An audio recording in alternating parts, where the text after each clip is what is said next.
Hello everyone, welcome to दिव्यांग study YouTube channel. This is Hariom. तो आज हम आपके लिए लेके आए हैं टाइम एंड वर्क पार्ट 4, अर्थात कार्य और समय का भाग 4। तो ये दृष्टिबाधित छात्रों के लिए हमारा टाइम एंड वर्क चल रहा है बिल्कुल एक्सेसिबल फॉर्मेट में। तो दृष्टिबाधित छात्रों से हमारा निवेदन है कि अगर इसमें कोई कन्फ्यूजन है और कोई आप अपना सजेशन या फीडबैक देना चाहते हो तो हमें ज़रूर दीजिएगा, ताकि हम इसमें इम्प्रूवमेंट कर सकें और हमें पता चल सके कि हम एक प्रयास कर रहे हैं विजुअली इम्पेयर्ड को मैथमेटिक्स पढ़ाने का, तो उसमें हम कितना सफल हो पा रहे हैं।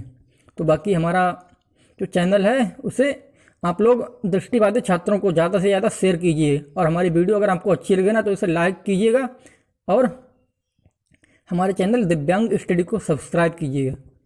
तो स्टार्ट कर रहे हैं। हमारा पहला क्वेश्चन है, ए किसी काम को 10 दिन में पूरा कर सकता है और बी उसी काम को 15 दिन में पूरा कर सकता है। तो क्या हुआ, ए ने उस पर 4 दिन काम किया। ए ने 4 दिन काम किया और इसके बाद वो काम छोड़कर चला गया, तो शेष बचे कार्य को करने में बी कितना समय लगाएगा। क्या है, क्वेश्चन की लैंग्वेज को समझिए।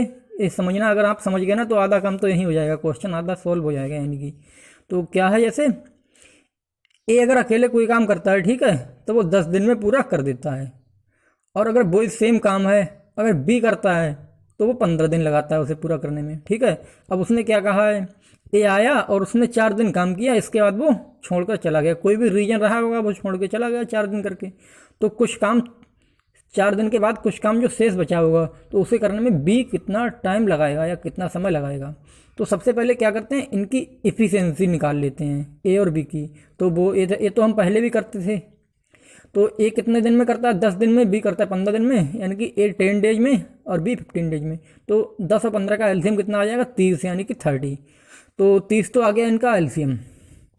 तो अब इफ़िशियंसी, ए की इफ़िशियंसी बराबर टोटल वर्क अपॉन ए का टाइम, ऐसी बी की निकालनी है। बी की इफिशियंसी बराबर टोटल वर्क अपॉन बी का टाइम, या हिंदी में कहो तो ए की कार्य क्षमता बराबर कुल कार्य बटे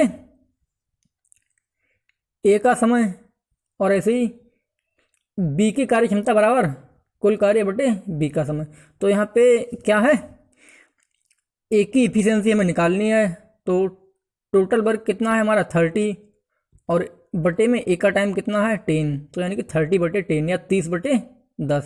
तो ये 10 दिया यानी कि 3 आ गया। बाकी ऐसे भी देख सकते हो आप लोग, ए हमारा 10 दिन में कर रहा है, कितना काम है, टोटल काम तो 30 है, 10 दिन में 30 काम कर रहा है, तो एक दिन में कितना करेगा 3। या ऐसे देखो, 30 हमारे लड्डू हैं, टोटल वर्क को लड्डू मान लिया करो। ए जो है वो 10 दिन में 30 लड्डू खाता है, तो एक दिन में कितना खाता है, वो 3 ही तो खाता होगा। तो यानी कि इफिशियंसी उसकी 3 आ गई। ए की इफिशियंसी अर्थात कार्य क्षमता, और कार्य क्षमता को ही एक दिन का काम बोलते हैं, अर्थात ए का एक दिन का काम कितना, 3 आ गया। ऐसी बी का, बी कितने दिन लगा रहा है, 15 दिन। 15 दिन में कितने लड्डू खा रहा है, 30, तो एक दिन में कितने, 2 ही खाता होगा। या फार्मूले में भी बी की इफिशियंसी बराबर टोटल वर्क कितना है 30 बटे बी का टाइम कितना है 15, 30/15 2। तो 2 आ गई इसकी इफिशियंसी बी की। तो ए की इफिशियंसी आ गई 3, ए की कितनी आ गई 3, और बी की कितनी आ गई इफिशियंसी 2।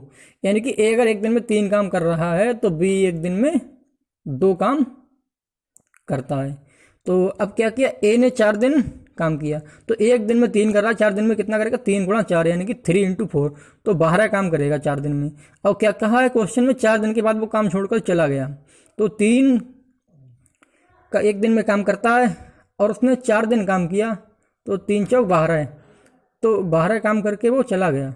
अब शेष काम कितना बचा, टोटल काम था 30 और 12 काम उसने कर दिया है, तो शेष कितना बचा, 30 - 12 यानी कि 30 - 12, तो ये 18 यानी कि 18। जो रिमेनिंग वर्क हमारा कितना 18 बचा है, जो कि बी को करना है। तो अब ये 18 काम को करने में बी कितना समय लगाएगा, ये पूछा है, रिमेनिंग वर्क कितना 18 है। तो ए हमारा बी हमारा एक दिन में कितना कर रहा है, बी हमारा एक दिन में 2 कर रहा है। तो टोटल अब कितना बचा, 18 बचा केवल, शेष ही तो पूछा, टोटल नहीं पूछा है। तो एक दिन में 2 कर रहा है, ऐसे समझो एक दिन में 2 लड्डू खा रहा है, तो 18 लड्डू खाने में कितना समय लगाएगा, 9, क्योंकि 18/2। या ऐसे भी समझ लो, हमें क्या निकालना है, 18 काम को करने में बी द्वारा लगा समय बराबर, तो वो कार्य वो कितना है 18 और उसकी बटे में उसकी कार्य क्षमता 2, यानी कि 18/2 तो 9। तो शेष बचे काम को करने में बी जो है हमारा वो 9 दिन लगाएगा। तो ऐसे करके आप लोग कर सकते हो। अगर थोड़ा कभी बोलने में ना कभी कभी थोड़ा कन्फ्यूजन हो जाता है तो उसे आप लोग ना ग्रुप पे भी पूछ सकते हो और अदरवाइज कमेंट भी कर सकते हो, तो हम रिप्लाई कर देंगे, क्योंकि थोड़ा वीडियो बनाने का प्रेशर रहता है। तो बाकी आप लोग समझ सकते हो बिना देखे वीडियो बनाना कितना मतलब टिपिकल है। तो दूसरा क्वेश्चन है हमारा कि ए हमारा किसी काम को 15 दिन में पूरा कर सकता है और बी हमारा उसी काम को 25 दिन में पूरा कर सकता है। अब इसके बाद क्या हुआ, ए ने 12 दिन काम किया, इसके बाद वह काम छोड़कर चला गया, शेष बचे काम को करने में बी कितना समय लगाएगा। दोबारा सुनिए क्वेश्चन को। ए अगर कोई काम है वो करता है तो 15 दिन में पूरा कर देता है अकेले करता है, तो बी करता है उसी को तो वो 25 दिन में पूरा कर देता है अगर अकेले करता है तो। अब क्या कहा क्वेश्चन में कि ए ने 12 दिन काम किया, इसके बाद वो काम छोड़कर चला गया, तो जो शेष बचा काम है उसे करने में बी कितना समय लगाएगा।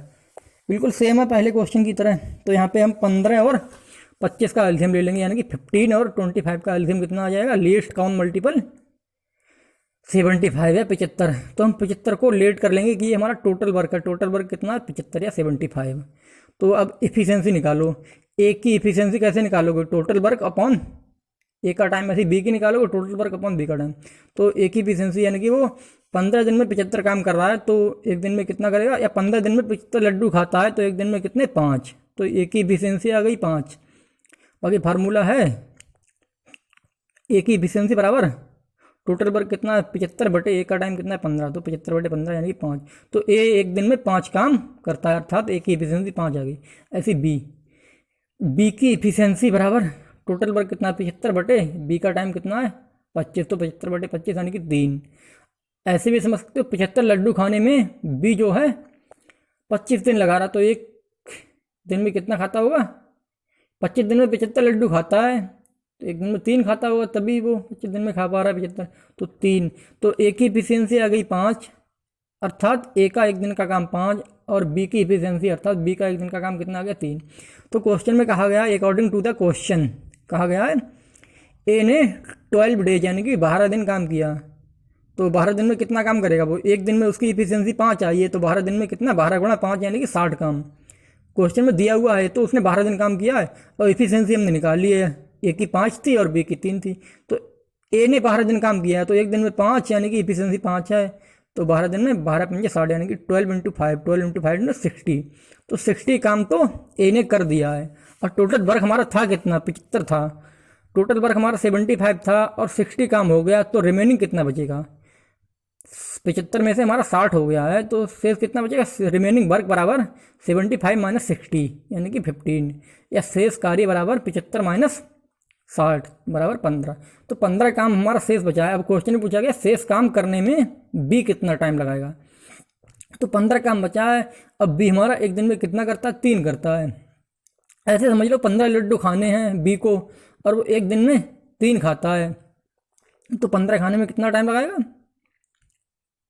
15/3 यानी कि 5 दिन। बाकी ऐसे भी समझ सकते हो हमें 15 काम करवाना है किससे, बी से, और वो एक दिन में 3 करता है, तो बी द्वारा 15 कार्यों को करने में लगा समय बराबर कार्य कितना है 15 और उसकी कार्य क्षमता कितनी है 3 यानी कि 15/3 तो 5 दिन। तो शेष बचे कार्य को करने में जो बी है हमारा वो 5 दिन लगाएगा। तो इस तरह से आप लोग कर सकते हो। अगर हमारी वीडियो आपको अच्छी लगी तो इसे लाइक कीजिएगा और ज़्यादा से ज़्यादा दृष्टिबाधित छात्रों तक इसे पहुंचाने का प्रयास करो, ताकि जो हमारा जो एक प्रयास है, हमने जो एक अपना मोटिव बना रखा है कि हम दृष्टिबाधित छात्रों को कॉम्पिटिटिव एग्जाम की तैयारी करवाएंगे, तो उसमें हम सफल हो सकें। तो thanks for watching this video.